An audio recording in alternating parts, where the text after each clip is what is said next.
But yeah, I found out probably draft night. Me and my lady were watching, and I saw Josh got drafted. I'm like, well, probably moving aside at this point. It seems like every time I see you, you're getting younger. I wish. The locker room can be very hostile, very competitive, but that's not what I felt here. Like from the first day I got here, I was comfortable. You know, Coach Quinn and I always talk about brotherhood. Yeah. This is the epitome of what brotherhood is all about. Arguably the best tackle in the league. Next to you on the other side is like a great opportunity. When I was in Tampa, I wish my mom was there every day too to cook them red beans. As an O-lineman, you pride yourself in protecting a guy like that. You know, and not just him, but like even the running backs, everybody, to give them a chance to go out there and shine. That's why I pride myself in. Today, this is Jayden Daniels' football team. They believe in Jayden Daniels, and I think that makes it different. And if you believe in your quarterback, your defense gonna play better, your offensive line, everybody else gonna play better.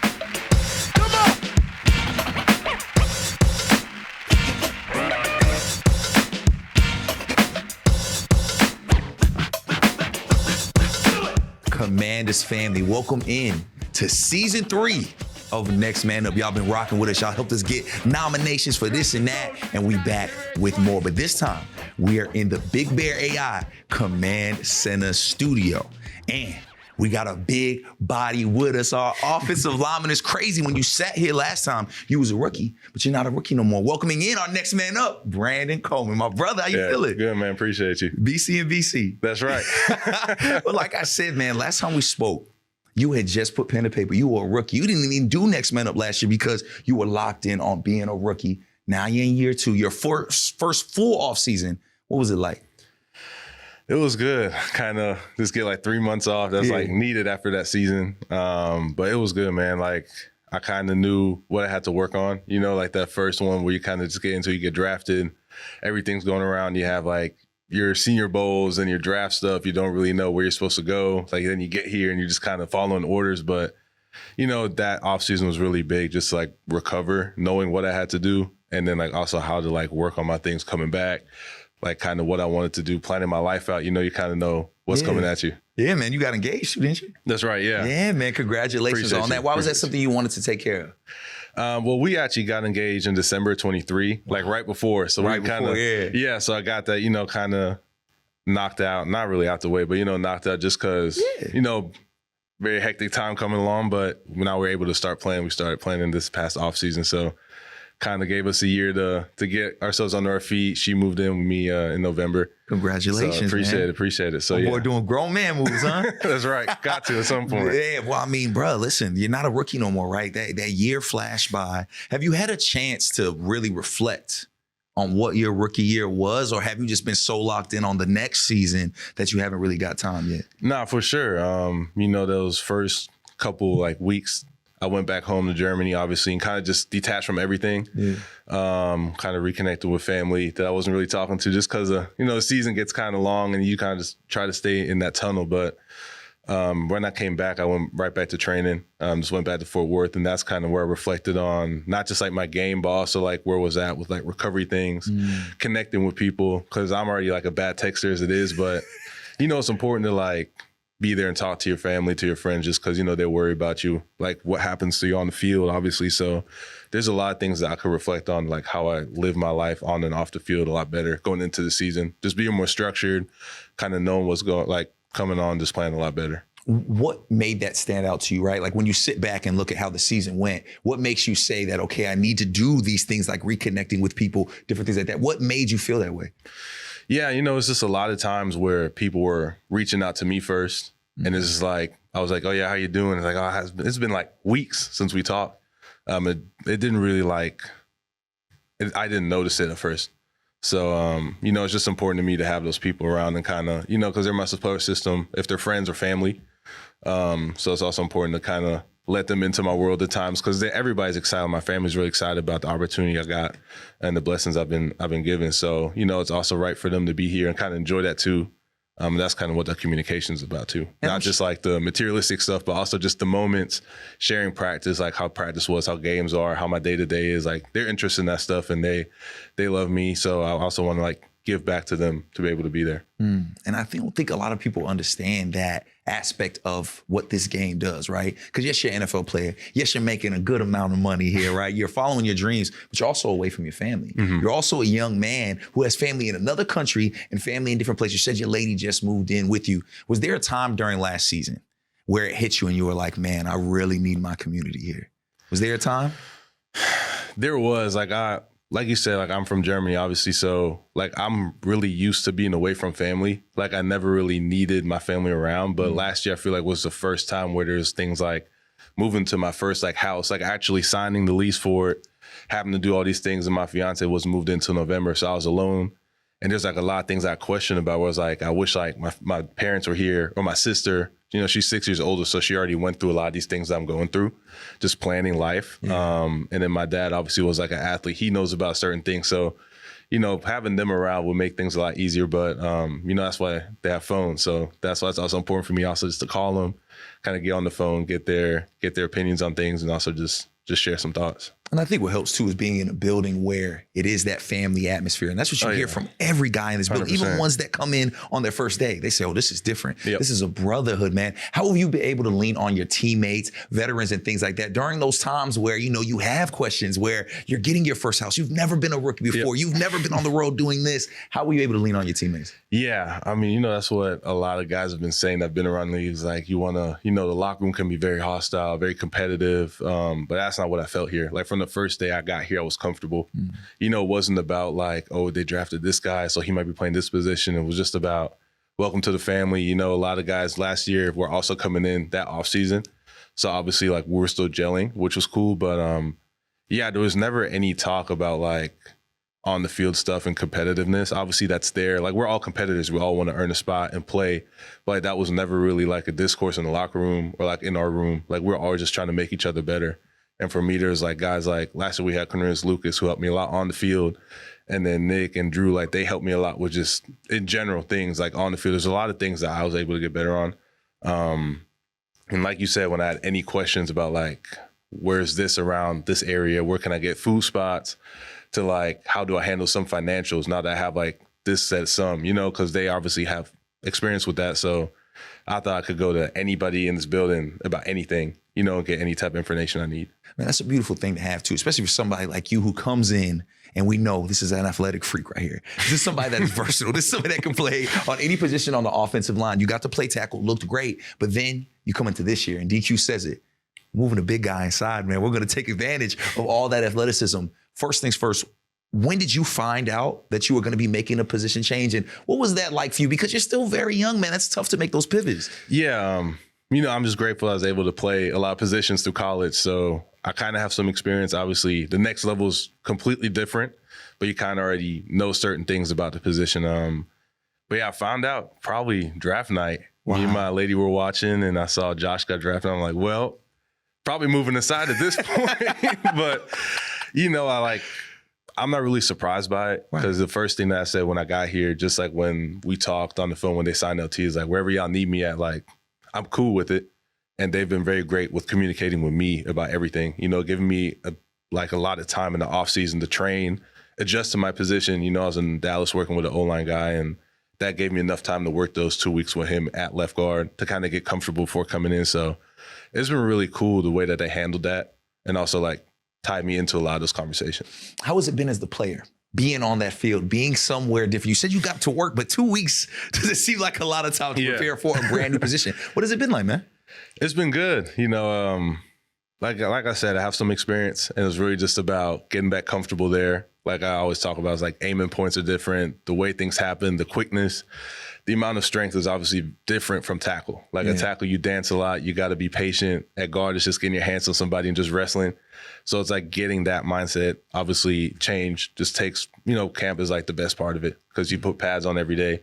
You have guys like Kinlaw, who's one of the most freakishly like huge humans I've met. Yes. You know, and he's a hard worker. So I appreciate stuff like that. Like we talk a lot after practice when we're in camp and talked about like what I can do better at guard versus like what I might have done good, what he like then tries to work off of. So like that like kind of working mindset we have on the team is like such a huge like benefit to wanting to like get better and also just being able to get better. But other than that, it's been good. It's like kind of just like a day-to-day process of like just building blocks and just getting better every day. And I'm sure it's like that for the rest of your career, right? You're always constantly building. But one thing that I've been very impressed with this staff in front office is all these young guys got old heads and OGs in the building of wealth that have found so much success around you. They bring in a guy like Laramie Tunsil, right? Future Hall of Famer, arguably, man. What has it been like being able to play alongside him, not only learn from him talking, but just being able to watch how he works and how an all-pro gets done when it comes to business? Yeah, I mean, aside from just like being able to talk to him about the game, like my game has changed so much just playing next to him. Like not even talking about what we should do different, but just like playing next to him, seeing how he communicates on the field. Like it turned my communication up by like 1,000%. And that's something that I want to focus on this year. Just because, the game slows down a lot more in year 2. So like communication is a lot better. You're able to process a lot quicker. And just him being there, like talking like that, it kind of like pushes it around the whole line. So everybody's constantly communicating, stuff like that. And then, it's like things like him being able to be so cool and like laid back is like one of the biggest like benefits I feel like to young guys. Like I was able to go to Auburn where he trains at this offseason for a week and just like hang out with him, work out, and just to see how much detail he has to his workouts and how like reconnects to the game. Like I told him like I might be here like every offseason training with you. I don't know if I have to pay you or your guy, but like, it's just like that's like what makes him different than anybody else is just like the stuff that he does that nobody sees, and being able to learn from someone like that. And even for Josh, like first year and you got like arguably the best tackle in the league next to you on the other side is like a great opportunity. And it's a great opportunity for you as well, because on the flip side, like you said, there's Josh Conley Jr., a rookie offensive lineman coming in here for the first time, just like you did last year, man. Yeah. How have you been able to, I know it's tough, you're only a year 2 guy, right? It's hard to think of yourself as a veteran, but you're on that wave. Yeah. How have you been able to help ease his transition in and kind of help him get through some of those hurdles that you were going through? Yeah, I'm not gonna lie, there's not a lot that I have to tell him. Like because he's that locked in. Like, yeah, it's not even just locked in, but like he came in and he was acting like he knew what was going on. Like obviously you have to like get used to the spot and like the area, like the environment you're in. But like first practice, he was already knew what he had to do, plans that he worked on with OG in terms of what he had to work on. Like it was impressive how he handled it. And I got excited. Like the only thing that I tell all the rookies is like, when we get like rest days, you want to like, I got this trainer for this next week. When we got off, it's like, just take the rest days, bro. Like, really? It's a long season. That's the one thing I learned. That rookie year, you went through all that stuff from January till now. It's like, whenever you got an off day, like do some low maintenance stuff. Don't push it because, your body's going to need that rest. But it's really just things that I learned from that I teach him. Like everything else, he has like great guys in the room, obviously, that he can learn from a lot better than from me. But just like normal stuff that I took from a rookie last year, especially in the new system that we're in, that I kind of just try to tell him and all the other rookies what they could do better. It's crazy even talking to you right now. I could hear and see the maturity because, again, last time we see each other all the time and say what's up, but last time we sat down like this, you were truly a rookie, hadn't even touched the field yet. So it's really dope to see how you've progressed. And a big part of that progression, I'm sure something you've been helping Josh with as well, is that camaraderie and that chemistry between you and your starting quarterback, right? Yeah. We didn't know what that was going to look like because both of you guys are rookies. Y'all had not played on the field yet. However, you guys had a full season together, and what a season it was, man. A historic rookie season for Jayden Daniels, man. 100%. What has it been like, not only getting to play with the athlete that is Jayden Daniels, but getting to know the man that is Jayden Daniels? Yeah, we're both kind of introverted people, so we don't share like a bunch of words, but I have all the love for Jayden, not just like what he does on the field. Obviously, he's, in my eyes, the best quarterback in the league, what he does.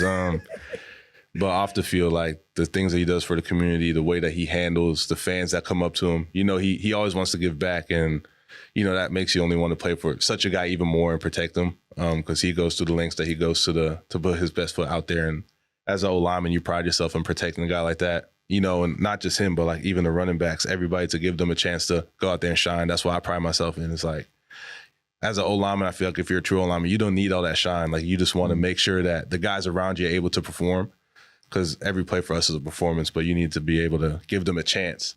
There's going to be that one play for them where they can go and show off who they are. And we need to make sure that play is every play for us. So, I'm just happy that I'm able to protect a guy like him, like a generational player, that I'm able to be there while he's here. Is like, it's pretty cool. Hey, man, we're so happy to have somebody like you here protecting Jayden Daniels and Laramie and Josh and all the other guys. And before we let you go, man, we're a week away from the start of the season.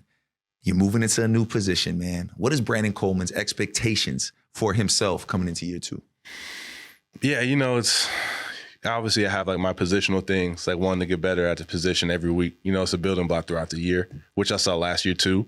It's kind of like the similar situation. Didn't have preseason, so it's just building off of every week during the season, communicating a lot more. And then, yeah, it's really just kind of getting stronger every week, as everybody goes on. Like your body starts to wear down, you start to get tired. It's like once the week builds up, but one thing I have is like to keep the foot on the pedal and kind of just keep giving gas. And that's kind of what we also want to do as a team. You don't want to slow down. You don't ever want to do that. And this year, now that I kind of have a year under my belt, I know what's coming. I'm able to prepare a lot better, kind of surround myself with things and people a lot better that are going to help me be successful this year and us.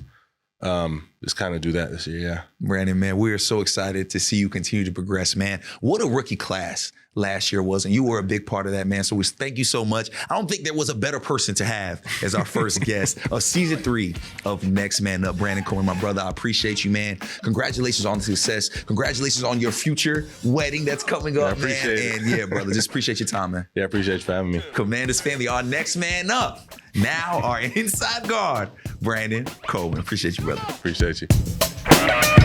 Commanders family, y'all already know the drill. We don't just give y'all a player.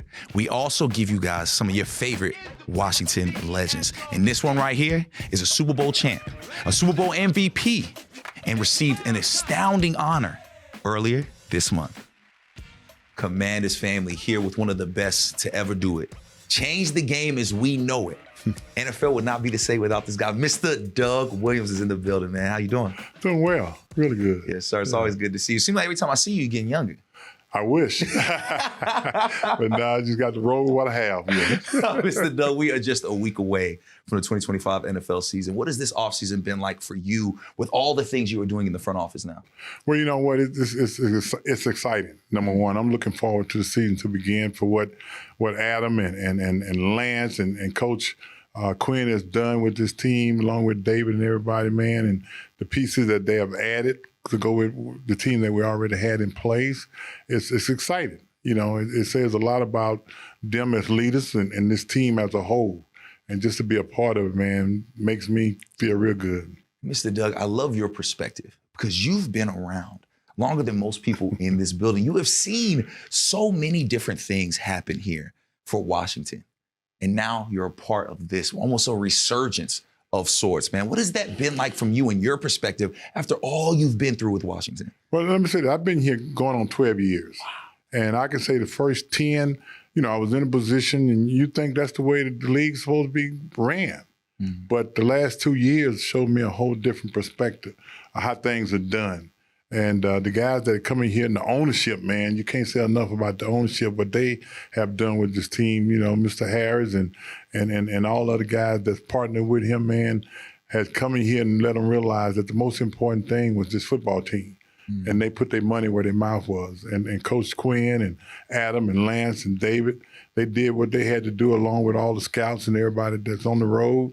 And they put together a great team, great character, a really cultured team that believe in each other. Coach Quinn always talk about brotherhood. Yeah. This is the epitome of what brotherhood is all about. You said you get to see things done the right way. Can you elaborate on what of those things are for you in a front office that is the right way? Because you have an interesting perspective because you were a player.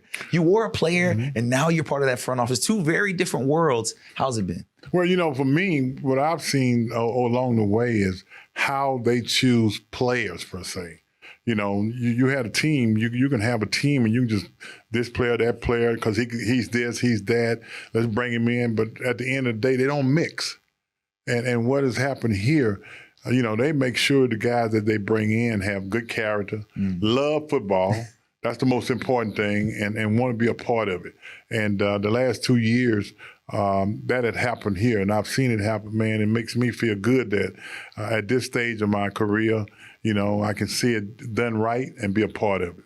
And that's really what you are. You're not only a part of it, you having a close-up look You're in those draft rooms with Adam Peters, and that's what's gotten his bread and butter, right? Everybody's saying this guy knows how to draft.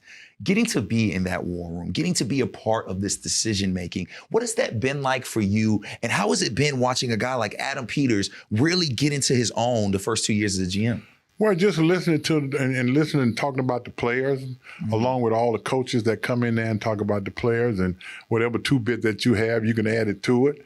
But at the end of the day, when they make a decision, it's going to be mostly Adam and Dan going to come up with a decision that after they listen to everybody. That's the good thing about Adam, the fact that he don't mind listening to you. And that's what has happened around here. And if you look around these coaches, man, they all feel like they're part of it. And I think that makes the difference. And when you get to evaluate, right? Because I know you're watching that film. I know you want to give as good advice as possible. So when you're watching these quarterbacks, it's a different league, different college football than it was when you played college football, different NFL than it was, man. What has it been like breaking down quarterbacks because the game has changed so much? Yeah, it's not the easiest thing in the world because you got to look at so many things. You know, you look at them from behind, from the end zone copy, and you watch the quarterback, see what he's watching, how he move his feet, how he deliver the football, and cool up under pressure. You got to have some coolness up under pressure, man. Just like you. Huh? And you know, when you look at it, you got to put your own spin on it. Everybody gonna have a different opinion of whoever they looking at or whoever they grading. But you got to stand on your opinion when you see something. You got to say, this is how I saw it, and listen to other people and see how they see it, you know. But it's good when you're sitting in that room when you give what you think what he is, and you listen to other people, and they almost kind of like the same thing, make you feel good because you realize you're not as worse as you think you are. You like, I still got it. Yeah. I can still do this thing. Yeah. Mr. Doug, when you were in the room, when you got to see a guy like Jayden Daniels get drafted, I'm sure everybody in that room was on the same accord with Jayden Daniels. You got to see him get drafted. You were a big part of his rookie year, and that story of you being able to help mentor him. As you go into year 2 for Jayden Daniels, his sophomore year, what have you seen from the young man as you've been able to help him grow? Nothing but improvement. You know, you think about last year, but just watching him, man, that would make us feel so good. It make me feel good watching, see how he get along with all the other players and how the other players come to him and realize that this is his football team. At the end of the day, this is Jayden Daniels' football team. And that's not all bad because they believe in Jayden Daniels. And I think that makes it different. And if you believe in your quarterback, your defense going to play better, your offensive line, everybody else going to play better. And just watching Jayden throw the football, how he maneuvers around the other guys. I watched him today, and him coming off the field, we walked down the whole sideline and shook everybody's hand that was on offense. That says a lot about who he really is. And doing the right things, right? Doing those little things at such a young age. He hasn't even hit year 2 yet. Have you seen anything like a Jayden Daniels before? Because you've played there. You know what it's like. You know the pressure that's on a franchise quarterback. Have you seen anything like Jayden Daniels before? I think what really has helped Jayden is the fact that he stayed in college this whole term. Yeah, right. You know, had an opportunity to play a lot of football. See a lot of things. You know, guy won the Heisman. He won everywhere he's been. He won as a freshman. He won as a senior. And I think it helped him when he walked into here.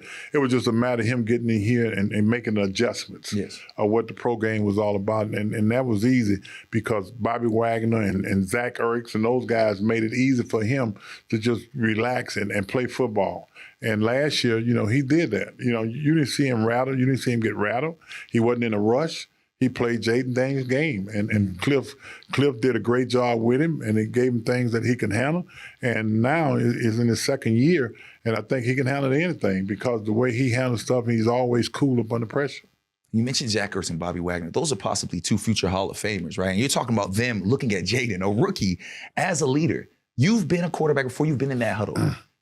Can you elaborate how tough that is to be able to gain respect from your entire team, especially as a rookie? Well, especially at a young age, your first year. You know, I remember when I was in Tampa and, you know, being the rookie quarterback, you have to look around to see who's watching you, who going to pat you on the back and everything like that. And I think during my time, they wanted to wait and see.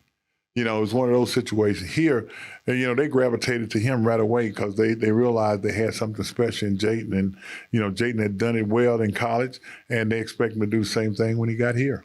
And for any quarterback going into year 2, right, you're the standard for quarterbacks, right? Like, it's a person like you is somebody that they would want to ask, hey, what do I do to prepare for year two? What do I do to find success in year two? So not just for Jayden, but any quarterback asking, what would be your advice to get past that rookie year and get over what they call that sophomore slump? Yeah, I hear people talk about the sophomore slump, man. It's not about the sophomore slump. It's about the individual. And I think what Jayden has done and what he do now is doing what he's always done, and that's prepare. The most important thing is preparing for the game and having a good team around you, which I think he does now. And he don't come in here no later than he did last year. Yeah, right. He's early, and I think that in itself makes a difference because he comes in here to prepare for the game. And I think you're not going to catch Jayden off guard saying he's not ready to play this game. And a lot of other things don't worry him. You get a lot of young quarterbacks, they worried about branding themselves. Not one time I heard Jayden Daniels worry about branding himself. At the end of the day, his play going to brand him. And I think that's the most important thing. I think it's interesting that, like, you mentioned these things, but this isn't something that, like, you're teaching him or other people are teaching him. This seems to be innate for Jayden Daniels. It seems to be something that, like, his family raised him to be. Would you think that's true? Well, I think the biggest thing that Jayden got going for him also is the fact that his mom is always with him. Man, we're so lucky to have her. Oh, my God, man. I had a chance to talk to Jayden about a week or so ago, and we sitting there, and we talked about some things, and I said, hey, man, your mom has been a blessing to you. And she has been. She has. You're talking about a young man who is a grown man who really loves his mom. And he respects everything she does, and she respects everything he does. And I think at the end of the day, that's what it's all about. You hear all these people out there on social media, trying to make certain things about his mom. Right. Hey, man, that's his mom. And he loves his mom, and I'm for that. And you've been in positions of Jayden Daniels. I'm sure you've been at a time, even me in my job, right, where I wish my mom was right outside this door right now because I want that support. When I was in Tampa, I wish my mom was there every day too to cook them red beans. Right, you know what I'm saying? There's an importance there, and I think that it's easy to judge Jayden Daniels because we haven't seen necessarily that before from a rookie quarterback, but you've played the game. You're somebody that found success at every single level. Can you speak to the importance on why having that community there, having somebody like your mother, a family member, a trusted person during all this madness is so valuable? Well, we don't know what happens in Jayden Daniels' mind when he goes home. I'm sure there's a lot of things on his mind. For sure. I'm sure he got some people that he can call, his mom or his dad, whoever, and talk about certain things. And for me and him, we're going to talk about so much because in here, I don't want to tell him anything about really playing the game because he got coaches. He got about 3 coaches in his room that play the position of quarterback, and he don't need another one. My job with Jayden is just to keep him on the straight and narrow, just talk about other things off the field and things like that. That's what him and I do more than anything because I think as a player, everything that I would like for him to do, he's doing it. So at the end of the day, that's what it's all about. That's a beautiful problem to have, right? Yeah. But I love hearing that because those are the conversations right there outside of football where you get to really know who the man is, what the man is about. So when you've had those conversations with Jayden, I see you smiling right now because I'm sure he'll hit you with some things and you're just like, man, this kid's wise beyond his years. Is that how it is, getting to learn and meet the man that is Jayden Daniels outside the field? Well, it's important. The thing about it, and when we drafted Jayden, Adam, who came to me and said, why you didn't tell me you knew Jayden? I've been knowing Jayden since 2018, number one. And always kept up with it, man, and that was important. And my conversation with him today is no different than it was then, man. It's about him, the individual, the young man, and just seeing him go on the straight and narrow to me, that makes me feel good. Because at the end of the day, man, that's what it's all about. Playing that position that he's playing, he in a position that takes so much time and effort to play that position. Not the talent. He got talent, but it takes a whole lot of other things that goes into it. And you just try to keep his mind straight every morning. When I see him, the first time I ask him, I say, you all right, man? He said, yeah, And if he see me down the hall, he say, Dougie. We wave at each other, and that's the way it is. And just having you in this building is so valuable for so many reasons. You do so much for these players, but you also do a lot for the world. You do a lot for the community. I have these cards here. People know that watch the Explainer, but I don't do cards. But I had to do cards here because I wanted to make sure I read this right. The President's Lifetime Achievement Award. The award is the highest civilian honor in America for service and volunteerism. And you were awarded that award earlier this month out at Howard. How special was it to be honored for not the work that you do on the field, because you get that love all the time, but to be honored for just being a great human? The crazy thing about that award was actually on my birthday. It's August the 9th. Ain't that crazy how things happen? Yeah, because I mean, I didn't set it. And this has been like about 5 or 6 months ago when they first called. And they told me when the award was going to be presented. I remember telling my wife, I said, man, that's my birthday. Usually we got something planned for my birthday, but a day like that, it was all about accepting the award, and we was able to go to dinner that night. But when you do certain things, a lot of times it ain't about getting rewarded for it. It's about doing what you think is right. And everything I've done in my life, even as a player and after I was a player, it ain't for the rewards, it ain't for money. It's because I want to see somebody else. Because I remember, when I was younger, I had somebody pushing me. I had mentors. I had people telling me what I can do and what I shouldn't do. And to me, that was the best thing that happened to me. And for me, doing the things that I do today, I'm just trying to help people just to get along and do the right thing and make sure that they're successful. I think that's what it's all about. That's what it's all about. But I love how humble you are about it, because this said here when I was doing the research, over 4,000 hours of service, minimum, to even be considered for an award like this, and you got this recognition. I think it's very interesting to get the recognition in the DMV, a place where you've received a lot of different accolades and recognition. You've got the Super Bowls, you got the Super Bowl MVP, then you get a recognition like this, which I feel like may be just as special or maybe even more special. Where does this accolade and recognition rank in all the things Doug Williams has accomplished? Oh, that's a tough one there, because when you look at it realistically, you got to say that's one of the ones that's up at the top. But then at the same time, you got the Super Bowl, you got, when I coached in high school, man, I didn't think anything was better than coaching a young team with 15, 16, and 17-year-old, and you go undefeated during the season. That was rewarding to me. So it's a lot of things that have happened that is up there. But I got to say that award, the Lifetime Achievement Award, is one that is special to me.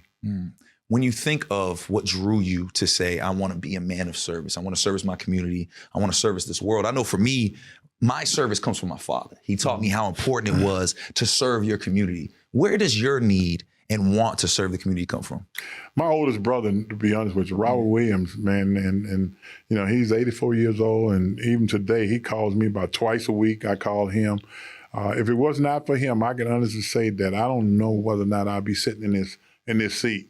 I mean, he took me by his wings. He was a professional baseball player. He hurt his arm, so he couldn't play anymore. He came back and he coached at my high school, and every day, I followed him. I wanted to be like my oldest brother, and that's to be a coach. And I did that. When he went somewhere, I wanted to go with him.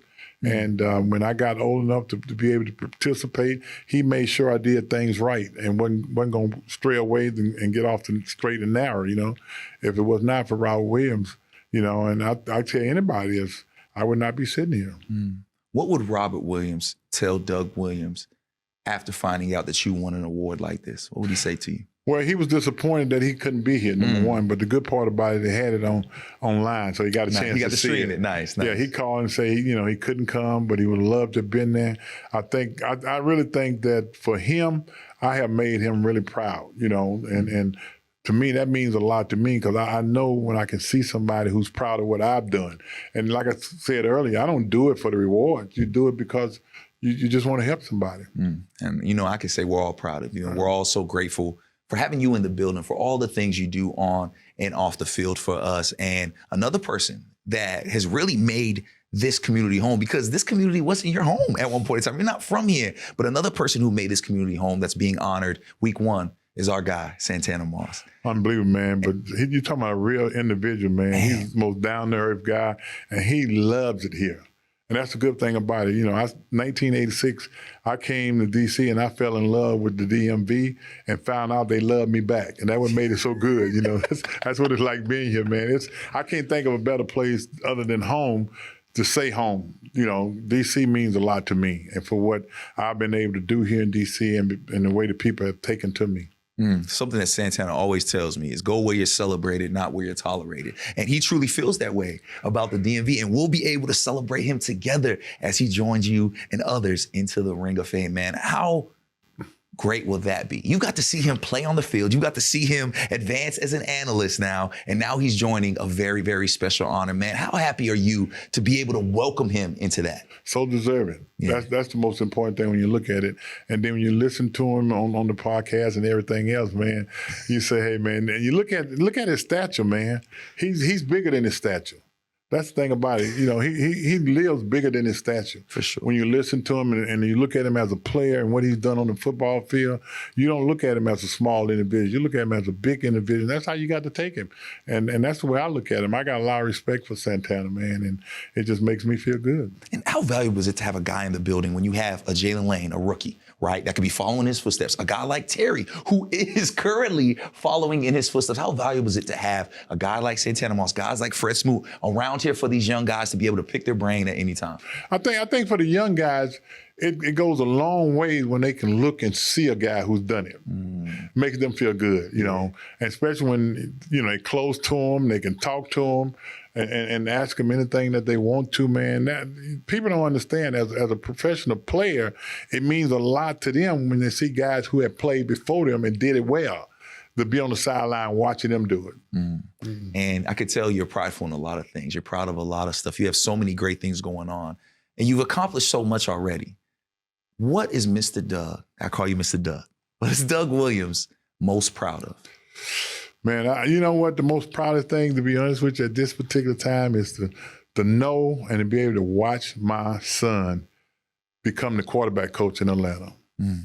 Wow. To me, you know, having an opportunity to play in the NFL, work in the NFL, had him work here with me for a year, and to see him now, he's grown up to be a 32-year-old young man, and he's the quarterback coach in Atlanta. To me, you know, if I don't get a chance to see no more, I feel pretty good about that. That's the most important thing. That's so interesting because you do have so many individual accomplishments, and you've also helped out so many people. Why is that the thing that stands out to you and say, you know what, that's really where my pride lies right now? Well, that's part of my legacy. You know, I look at it from that standpoint. It's like, you know, earlier this summer, I got 2 sons, and he called me, and Adrian, my other son, called me, and they wanted to spend a weekend with me. So we went down to D.C., and we spent the weekend together, and we were just sitting at the wharf.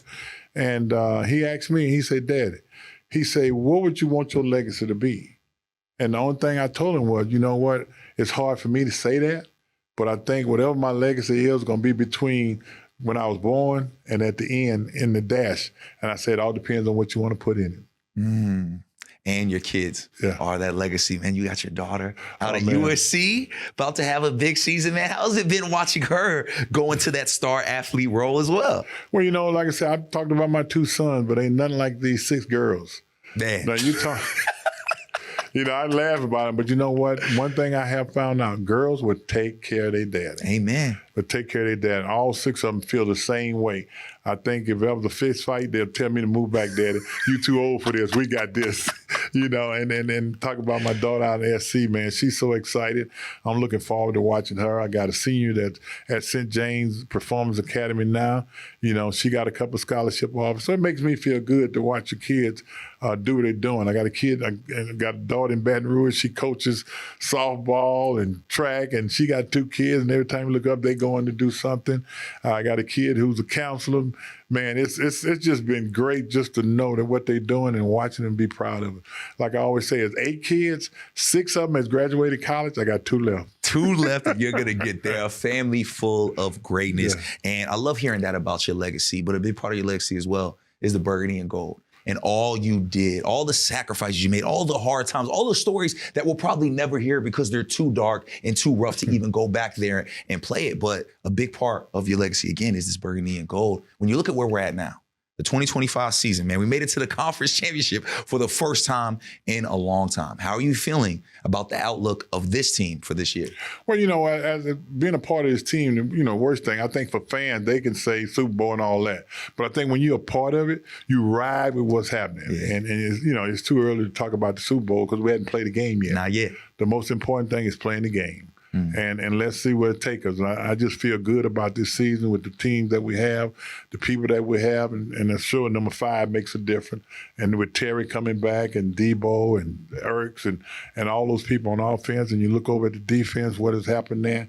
You know, people say we don't have a pass rush, but I think we got enough to take care of what we have to do because we didn't have what we didn't have last year, and we did what we did. Amen. So I think we're a lot better than what we were last year. I agree, and I think we all can agree on that, Mr. Doug. Thank you so much for taking the time to talk about the Commanders, but it's really about you and that Lifetime Achievement Award, Mr. Doug. Congratulations on that, and also just thank you, because I don't even know if there's people like me in my position if it's not for the sacrifices you made. We definitely don't get a Jayden Daniels, right, without the sacrifices you made. So just on behalf of all of us, on the behalf of the community, you know what I mean? Thank you, Mr. Doug. We appreciate you so much. And I know you got a lot more accomplishments coming, man, a lot more accolades on the way. Well, I want to say thank you and thank the DMV. Amen. For accepting me and making me a part of it. Yeah, sure enough, because all of us here are not from here, but y'all have accepted us and made us family. We love the DMV and we love ourselves some Doug Williams. Commanders family, our next man up. Super Bowl champion, one of the best to ever do it, changed the game as we know it.